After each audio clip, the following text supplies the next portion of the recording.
how to turn on auto renew for Crazy Domains product, as well as how to turn off auto renew. So setting for that is under my profile.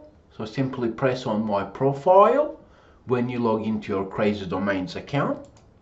So let's press on that. And on the next screen, we want to press on my wallet here. And as we can see, we have auto renew options here. When you purchase products at Crazy Domains, similar to other web hosting companies, most products are set to auto renew by default. That's for a good reason. So as we can see, I have some that is not assigned.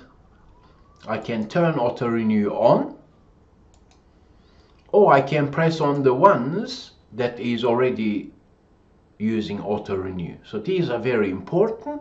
So I'd like to keep them to have auto renew just in case I'm not around. But I can always press to disable auto renew. Okay, so I can disable auto renew here. So the settings are under my profile, press on my wallet tab, and then press on auto renew. Thank you for learning with Rankia, and I'll talk with you in the next video session.